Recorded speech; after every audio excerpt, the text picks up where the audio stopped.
Hello बच्चों, चलिए प्रश्न को प्रारंभ करते हैं। एक नल में जल 1 मीटर प्रति सेकंड की प्रारंभिक चाल से ऊर्ध्वाधर नीचे की ओर गिरता है। नल का परिच्छेद क्षेत्रफल 10⁻⁻⁴ मीटर स्क्वायर है। मान लीजिए कि जल की पूरी धार में दाब नियत रहता है। ठीक है, मतलब दाब ये नियत रहता है, ये इंपॉर्टेंट पॉइंट है, तथा प्रवाह स्थायी है। ठीक है, नल से 0.15 मीटर नीचे धार का परिच्छेद क्षेत्रफल क्या होगा। यहाँ पे हमें जो जी है गुरुत्वीय त्वरण उसे 10 मीटर पर सेकंड स्क्वायर लेने को कहा गया है। तो चलिए सबसे पहले प्रश्न की मुख्य अवधारणा को ही समझते हैं। मुख्य अवधारणा, तो जब भी हम किसी ऊर्ध्वाधर तल में प्रवाह की बात करते हैं तो मान लो कि एक कोई नल है, उससे नीचे की ओर एक प्रवाह हो रहा है, मतलब पानी नीचे की ओर गिर रहा है, क्योंकि ये स्थायी है। ठीक, मतलब स्ट्रीमलाइन फ्लो होगा। ठीक है, रेखीय प्रवाह होगा। ये मान लो क्रॉस सेक्शन 1 है, ये क्रॉस सेक्शन 2 है।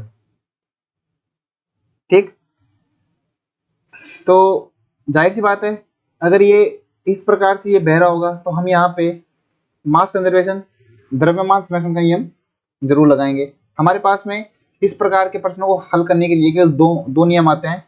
पहला आता है द्रव्यमान संरक्षण नियम, और दूसरा आता है ऊर्जा संरक्षण।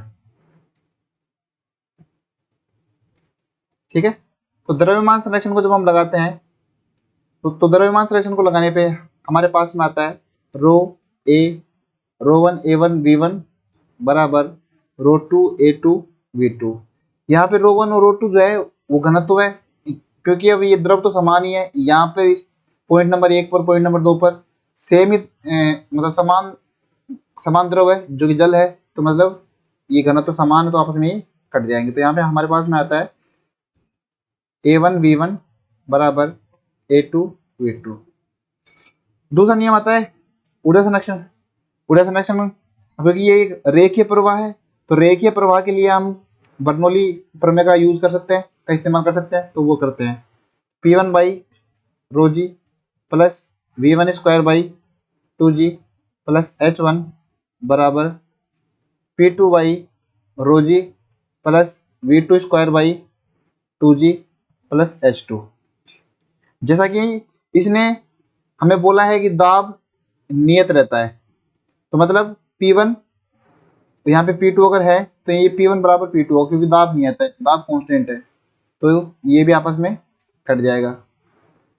ठीक है, तो अब यहाँ से मान लो कि हम जो अपना एनालिसिस है वो इस जो ये बिंदु 2 है यहाँ से यहाँ को रेफरेंस मान के करते हैं। तो यहाँ पे H2 का मान 0 हो जाएगा और H1 का मान, ये जो हाइट है ये हो जाएगा।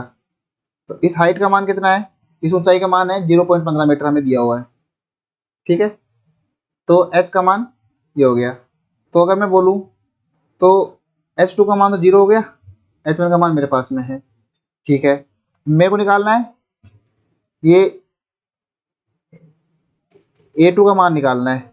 A2 के लिए मेरे को V2 चाहिए, V1 चाहिए, A1 चाहिए। A1 का मान है, V1 का मान है, A2 का मान है, सॉरी अपने को A2 निकालना है, A1 है, V1 है, V2 अपने को चाहिए, तो V2 आ जाएगा इस ऊर्जा संरक्षण से। तो चलिए प्रश्न को प्रारंभ करते हैं, प्रश्न का हल प्रारंभ करते हैं यहाँ से। जैसा कि हमारे पास में द्रव्यमान संरक्षण से आया था A1V1 बराबर A2V2, और ऊर्जा संरक्षण से हमारे पास में आया है V1 square by 2G, V1 square by 2G plus H1 बराबर V2 स्क्वायर बाई 2G। तो यहाँ से अगर मैं V2 देखना चाहूँ तो V2 मेरे पास में आएगा under root V1 square plus 2G H1।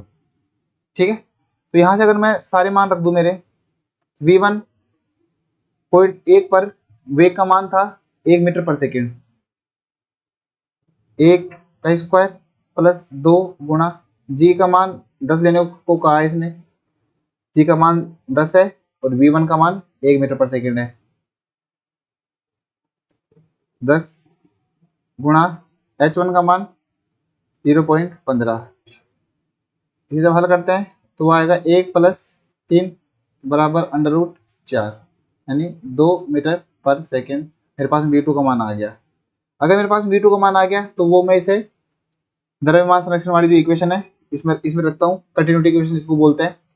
तो यहाँ पे रखने पर a1 का मान मेरे को दिया हुआ है 0.1 पर, जो परिच्छेद क्षेत्रफल है वो है 10 की पावर -4 मीटर स्क्वायर, 10 की पावर -4 मीटर स्क्वायर। v1 का मान है 1 मीटर पर सेकेंड। a2 का मान निकालना है मेरे को, v2 का मान मैंने अभी निकाला है, अभी कैलकुलेट किया है, 2 था।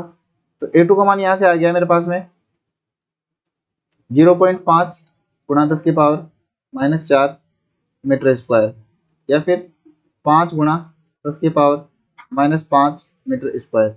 ये मेरे पास में परिच्छेद 2 का क्षेत्रफल आ गया। तो यहाँ पे जो क्षेत्रफल होगा वो होगा 5 गुणा 10 की power -5 metre square. Option number C इसका सही हो जाएगा। आशा करता हूँ आपको समझ आया होगा। धन्यवाद।